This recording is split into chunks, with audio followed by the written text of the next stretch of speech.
Monday night, bottom of the 10th inning, Wrigley Field is shaking. Pete Crow Armstrong steps into the box against a crosstown rival that's been living rent-free in Cubs fans' heads all season, and he does something that literally nobody in Major League Baseball history has ever done in a single game. And less than 24 hours later, his teammate Alex Bregman walks out to the exact same spot and does it again. 2 nights, 2 walk-offs, one franchise record tied, and all of it happening less than a week after this team took its scariest hit of the season. Something is genuinely brewing on the north side right now, and by the end of this video, you're going to understand exactly why the next 30 games might be the most important stretch this roster has played in years. Before I get into what actually happened, and trust me, the stats here are absolutely absurd, let me ask you something different than I usually do. Forget how long you followed this team for a second. Tell me instead, what's the single most memorable Cubs moment you've ever witnessed with your own eyes? Whether you were sitting in the bleachers at Wrigley or watching from a screen halfway across the world? Drop it in the comments, because I want to see just how far this community actually reaches. And speaking of reach, this channel is brand new. This is genuinely one of the first videos going up here. And if you're the kind of fan who wants breakdowns like this the moment the news breaks, not 2 days later after every other channel already covered it, subscribing right now is the move. It takes 3 seconds and it directly decides whether I keep this kind of coverage going. Okay, now let's actually break down what happened, because this is one of the wildest 48-hour stretches this team has had all year. Monday night against the White Sox, Pete Crow Armstrong put together a stat line that, according to OptaStats, has literally never been recorded by any player in Major League history in a single game. 5 times on base, 4 hits, 3 extra base hits, a stolen base, a leadoff home run to start the game, and then, in the bottom of the 10th, a walk-off 2-run home run to end it, giving the Cubs a 7-5 win. That walk-off blast wasn't just a highlight. It was his 30th home run of the season, and paired with his 31st stolen base, it officially made him a 30-30 player for the second consecutive year. Think about how rare that actually is. Crow Armstrong is now only the 3rd player in Major League Baseball history to record multiple 30-30 seasons before turning 24 years old. The only other player to do it in back-to-back years at that age is Bobby Witt Jr. That's the company he's in right now. Not promising young player company. Historic company. And here's what makes it even more absurd. Crow Armstrong is the only player in Cubs franchise history to ever put together a 30 home run, 30 stolen base, 30 double season. Sammy Sosa, a Cubs legend, got to 30-30 twice, but even in his best seasons, he never stacked 30 doubles on top of it. Crow Armstrong has now done something a franchise icon like Sosa never managed. And he's doing it as a 24-year-old center fielder who's also playing elite defense up the middle every single night. But the story doesn't stop with Monday, because Tuesday night, the Cubs somehow topped it. Down 3-2 late in the game, Alex Bregman laced a single to tie it up in the 7th. Then a rain delay hit, nearly 90 minutes long, the kind that usually kills a team's momentum completely. The Cubs came back out anyway. Jacob Webb threw a scoreless 9th, and Bregman stepped up again with 2 outs in the bottom of the 9th and lined a single into center field to walk it off, 4-3. 2 nights in a row, 2 different Cubs, 2 walk-off wins over their crosstown rival. And that Tuesday win did something specific to the record books. It gave the Cubs their 13th walk-off win at Wrigley Field this season, which ties the franchise record for most walk-off victories in a single season, a mark that hadn't been touched since 2015. Cubs fans know exactly what that 2015 team eventually became. Nobody's saying this team is guaranteed the same ending, but the parallel is not nothing, and it's clearly on people's minds inside that clubhouse. Now here's the part I actually want you to sit with for a second, because context is everything here. This isn't happening during some meaningless stretch of the schedule.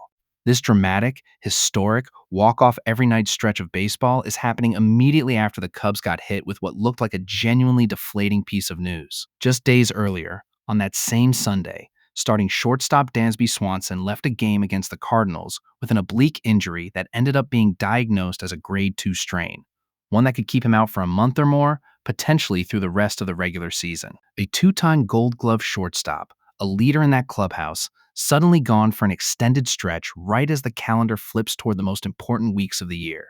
If you're a Cubs fan, that Sunday probably felt like the air getting let out of the tires a little bit. And instead of folding, this team turned around and delivered back-to-back historic walk-off wins over their biggest rival within 48 hours. That's not a coincidence you can just brush past. That's a team making a statement, whether they meant to or not.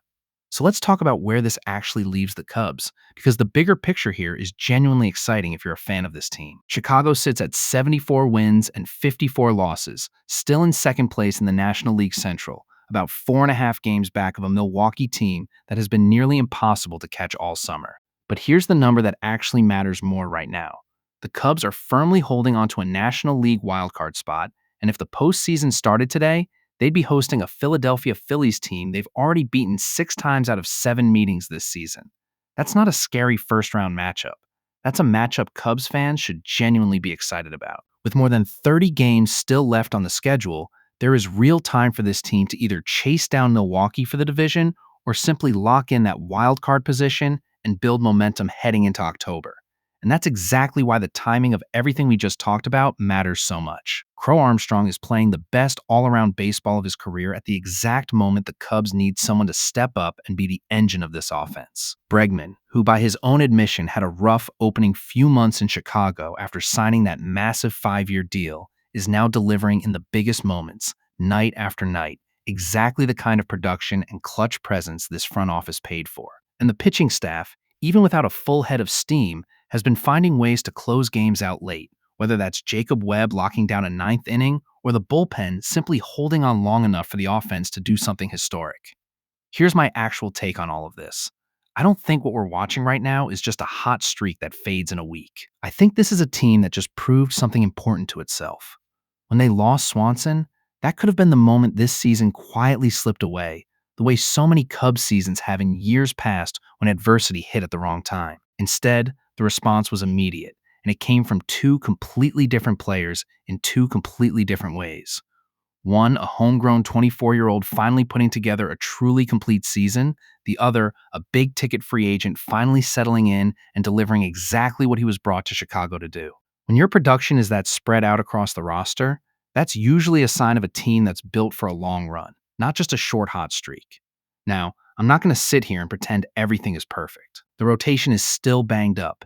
Edward Cabrera has been in and out of the injured list all year, and the Cubs are going to need Nico Horner and Pedro Ramirez to keep holding down that infield defense at a high level while Swanson recovers. 4.5 games is not nothing, and Milwaukee has shown zero signs of slowing down. But if you're asking me whether this Cubs team is legitimately dangerous heading into the stretch run after what I just watched over these last few days, my answer is yes. This isn't a team just hoping to sneak into October. This is a team that's starting to look like it wants to make real noise once it gets there. So now I want to actually hear from you on this, because I think this is going to split the fan base a little bit. Do you believe this walk-off streak and everything we just saw from Crow Armstrong and Bregman is a sign this team is genuinely peaking at the right time? Or are you still nervous that losing a defender like Swanson for a month is going to catch up to them once the pitching staff needs that infield to be perfect in October? Be honest down in the comments, because I'm going to be reading through them and pulling out the best takes for a follow-up video. And here's the part that makes this whole conversation even more urgent. This isn't some hypothetical down the road. Right now, tonight, the Cubs are opening a 3-game series against the Seattle Mariners at T-Mobile Park, and the timing could not be better for Chicago.